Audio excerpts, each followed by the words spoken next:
My name is Kristin Comer and this is Katie Jones. We are both certified teachers pursuing degrees in instructional technology.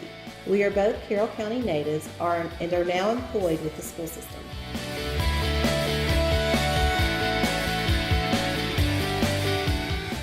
My name is Kristin Comer and I'm a second grade teacher at Sand Hill Elementary School in Carrollton, Georgia.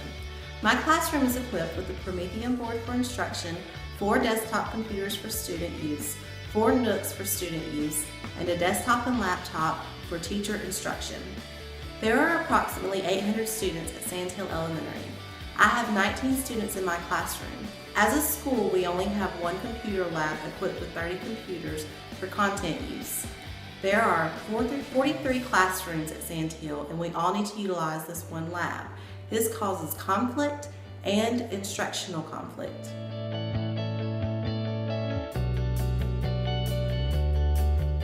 My name is Katie Jones. I work at Central Middle School in Carrollton, Georgia as a 6th grade ELA and literature teacher.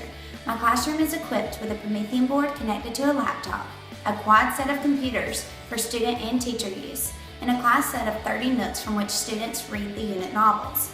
Central Middle is a school of over 950 students and approximately 55 teachers. We have 3 computer labs, each equipped with about 30 computers, and the Media Center offers 2 sets of iPads, 30 per set for teacher checkout. It is obvious to see from those numbers that technology integration for student-centered learning cannot be possible in all classrooms at CMS.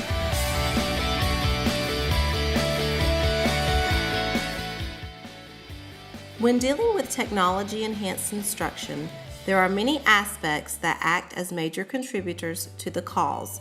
However, there are a vast number of barriers that constrict our use in the classroom. These barriers may include not having the technology resources for all students. Sand Hill Elementary is faced with a shortage of technology supplies in the building as a whole. With only 1 computer lab to serve 800 students, instruction takes a back seat to schedules.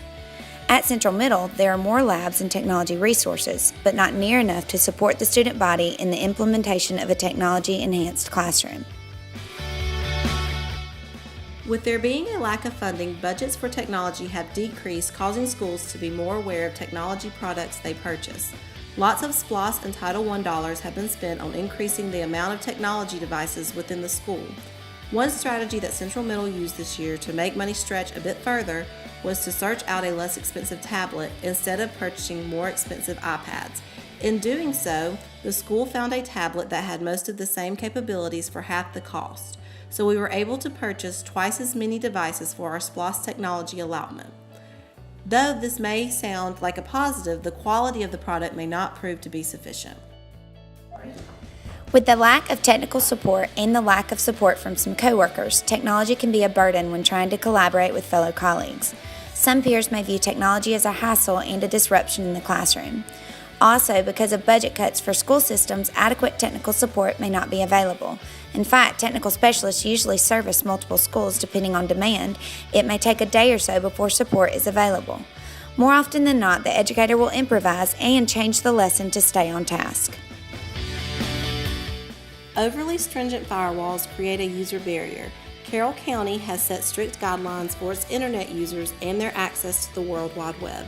The firewall blocks most of the reputable websites needed to complete certain tasks and lessons. Storing the original work of each student is next to impossible when dealing with school-wide resources because everyone has access to these products.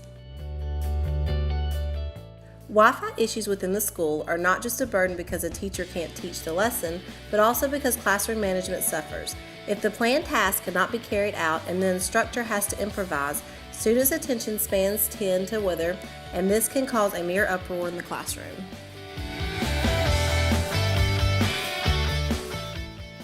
For elementary and middle school education, useful and relevant hardware may not be available or readily accessible. Oftentimes, classrooms must share hardware with other classrooms in a school. More often than not, educators must also share devices among departments or buildings. It is difficult to effectively plan a technology-enhanced instruction lesson if appropriate hardware is unavailable.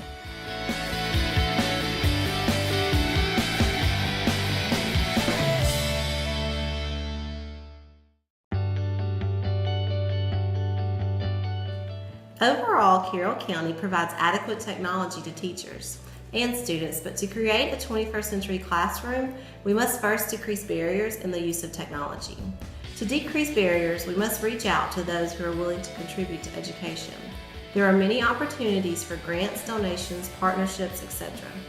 There is a limitless supply of activities and lessons available on the internet, often complete with rubrics for assessment.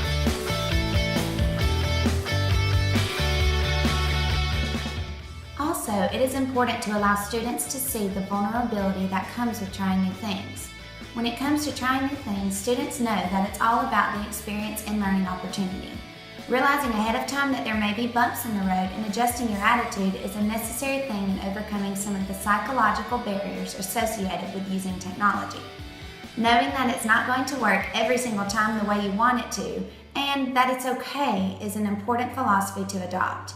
Many of the first-order barriers are beyond a teacher's control. Being flexible and having a plan B is a necessity.